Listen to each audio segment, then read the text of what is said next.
Hello and welcome to Froggity Frog Crochet and this stitch guide on how to crochet the triad stitch. So this is a pretty stitch and fairly simple to make. It's a bit like a bobble stitch but spread over several stitches. So to start this stitch you're going to need a foundation chain in multiples of 2 plus 1 plus 1 for your turning chain. So I've gone ahead and marked the first chain for my hook because I want my turning chain to count as the first stitch of my row. And then to get started with a triad stitch we're going to do a row of single crochet. So in the third chain from my hook I'm going to make a single crochet and then I'm going to make a single crochet in each stitch across.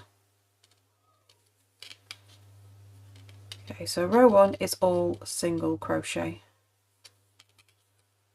So the triad stitch is made up of a 2-row repeat, and so we'll have a row of single crochet between each of our rows of triad stitches.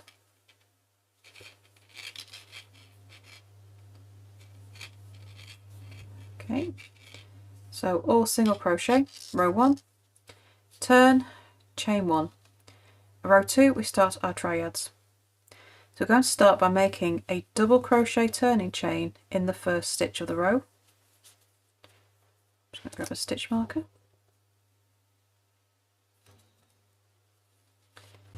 So a triad is basically a puff stitch but spread over 3 stitches. So to get started, yarn over, insert your hook into that first chain from your hook, so it's the same chain as your turning chain, yarn over, pull up a loop, and you want to pull it up to the same height as your double crochet turning chain. Yarn over, insert your hook into the next stitch, yarn over, pull up a loop. So now 5 loops on your hook. Yarn over, insert your hook into the next stitch, yarn over, pull up a loop. You've now got 7 loops on your hook. So to finish the stitch, you're going to yarn over, pull through 6 loops only, leaving 2 loops on your hook, yarn over, pull through 2 loops. And that is your triad stitch. So you've got 1, 2, 3 legs of that stitch. So it's a puff stitch over 3 different stitches. And then chain 1.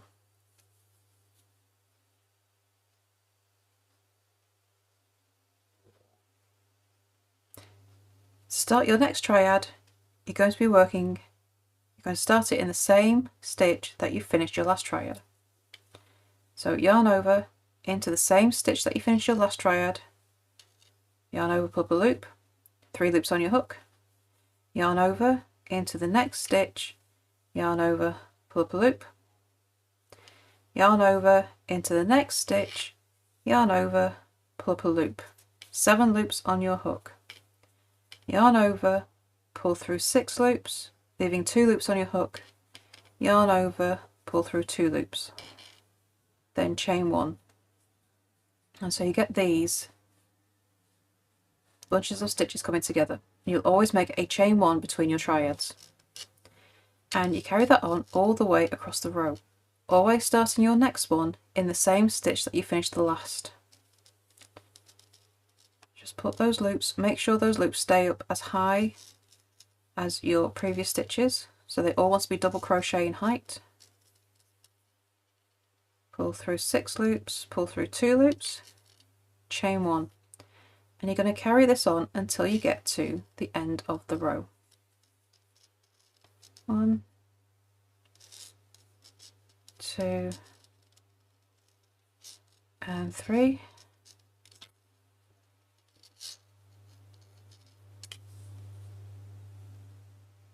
Okay, so once you've made your last triad stitch of the row, you don't chain 1 afterwards. Okay, but then you're going to finish the row with a double crochet, working into the same stitch as you finished your last triad. Okay, so you do not chain 1 after your turning chain at the beginning of the row. You do not chain 1 after your last stitch of the row before you make your last double crochet. And that's to make sure you maintain your stitch count. Okay, so that's row 2. Row 3, we're going to turn, chain 1, and make a single crochet in the first stitch of the row. pop a stitch marker in there. So our next stitch is the triad. You make a single crochet into the top of that, make a single crochet into the chain space, make a single crochet into the top of the triad. So you continue that all the way across your row. So single crochet into the top of the triad, single crochet into the chain space, all the way across, and finish into the turning chain in the row below. Okay, so you've always got a row of single crochet into the top of the triads, and you should have the same number of stitches in row 3 as you did in row 1. So just to make sure you haven't added any other stitches, it's a good way to keep track. And to continue the triad stitch, you're going to repeat rows 2 and 3 until you have as many rows as you need. And there is your stitch guide on how to crochet the triad stitch. I would love to see what you make with this stitch. Please do come and show us over in our Facebook group, Froggity, Frogs, Ribbons and Stitch. The link is beneath the video. And don't forget to subscribe to this channel as well, for more crochet stitches, crochet patterns and hints and tips as well. So thank you for watching, and I shall see you next time for the next video. Bye for now.